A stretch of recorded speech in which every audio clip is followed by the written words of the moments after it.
Oh, yes. Very quickly, I want to talk on certain issues, some of the trending issues in Nigeria, Edo State to be precisely. Some days ago, the eldest daughter of the President of Federal Republic of Nigeria, the person of Iyaloja Tinubu Ojo, went to Edo State to inaugurate the Iyaloja General of Edo State. She go by an appellation. She called herself as the Iyaloja General of Nigeria. Though I don't know if there is any constitutional backing. There is not I don't know. There is no constitutional backing for such a title. She paraded herself as one. I don't actually know who voted them to that position. So what I'm actually going to concern myself with this day is just her coming to Benin, and she went to the palace. She went to tell the Oba of her intention of coming to inaugurate the Iyaloja General of the state. On getting to where the Oba was, and the Oba made her understand that that word, the Iyaloja, is something that is alien to the Benin culture. Now, he asked one of his chief to explain to her what the role of the Iyaloja, what they call Iyaloja, is called Yeki in Benin. The role of the Yeki to her. And actually it was explained that the Yeki function, Yeki works directly with the palace. And the Yeki in one market does not have power over the Yeki in another market. Now, what I'm actually saying here, the daughter of the president, I don't know the motive behind her coming to do so in the Benin culture. I want to believe they have political undertone to it. If you are conversant with the happenings in Lagos over the years, that was how Lagos has been in the pocket of this particular family. If you get to Lagos, you will see the extortion in various markets in all over the places. And all the money is going to personal pockets.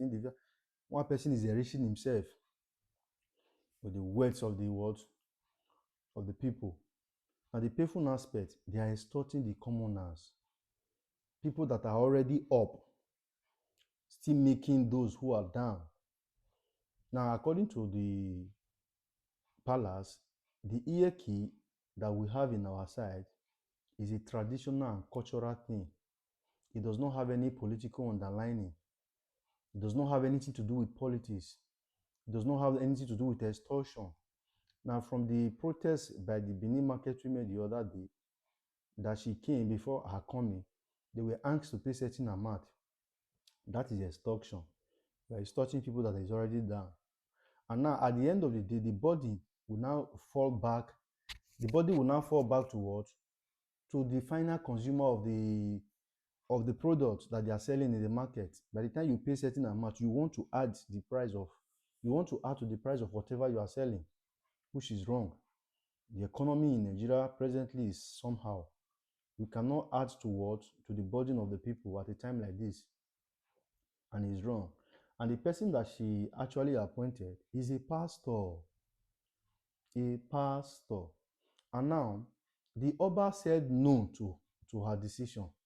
That a pastor cannot have anything to do with shrine. How can a pastor go to the shrine? Because if you must be an Iyeki, you must have to appease the god, because they are in every market. There are little shrine that the people actually tender to. That the Iyeki in every market tender to send it shrine. So will a pastor have something? Will a pastor be doing so? No. And number two, there is nothing like general Iyeki in the Benin culture. Painful enough, after the Oba have told her no, I learned that she still went ahead to inaugurate the said Iyeki. I even meant to understand that it was alleged that they have already done the inauguration before she came to the palace. Another thing is the governor of the state. The governor of a cultural state as Edo, it should know what is obtainable in the land. And this, it is alleged that before the election, most of the chief in the palace, though the palace is a neutral body when it comes to election, but the said governor have the backings of most of the chief, have the backing of the palace, and now he is turning around to slap them in their face, which is bad. And there will be consequences for this person flouting the decision of the palace. The Benis, they hold the palace, they hold their king, their monarch in high esteem. According to the Benis, the Edos, after God is the Oba. And now, the daughter of the president, who is not occupying any political office, who was not voted for, has come to disrespect the Oba in his own kingdom. In short, the Oba should be an emperor. He's not even a monarch. He's an emperor. You of Great Benin Empire. You understand? Came to disrespect the whole monarch in his own kingdom. So, to the governor, and you give them the government house to do such, I want to say there are consequences for your action. There are consequences. And now some persons are saying, the Oba do not have any power. Even the local government chairman is greater than the Oba. It may be happening in other places. I want to say to you all, this is not in Benin. Benin is a different place. You know, some are comparing it with what happened in Kano, how the emir of Kano was dethroned. In Nigeria today, to me, the Oba is the only king. He is a born king. Not every other king that is being made and elected. This one is a born king. Even before Nigeria, they have been that kingdom. That kingdom is older than Nigeria. You understand? The Benin kingdom is older than Nigeria. It's older than even the office of the president. Before there was anything called president, they have been this kingdom. You know, we fought war, the Benin's, the Edos, we fought wars with the British in the 18th century. So, the daughter of the president came to slap the Oba in his face, if I may say, because of politics, extortion, hunger for power, greed. You are up there, you are still stepping on the people on the down. People that are still struggling to survive, you are still making them. So I want to advise the governor, if you have a way of going to appease the Oba, appease the palace, I want to advise you to do so. Do so now before it will be too late. This your action, there's always going to be consequences for it. And even the said person that was elected or chosen is still from same zone as the governor. You've forgotten how these same people helped you. Even when Obaseki was saying no.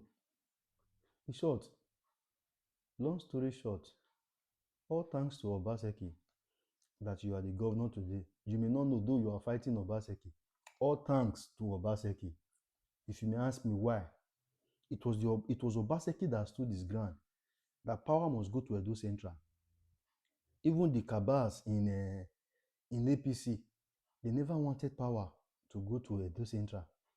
They never wanted it. I'm so baffled to see you fighting Obaseki today. It's as if you don't have a... Go and sit down and think very well. The said Shaibu that was now hobnobbing with you during your election. This is a person that wanted to take over from Obaseki. Obaseki stood his ground and said, no, power is going to Edo Central. Even Oshomole was never supporting power to go to Central. He was supporting that power should remain in Edo South. It pains me to see that you are fighting Obaseki today. You know? So long story short, Mr. Governor, do well as to go into the palace to appease the Oba. Plead with the Oba for forgiveness and mercy. I want to believe he will forgive you. Thank you very much. That's all I have to say for now.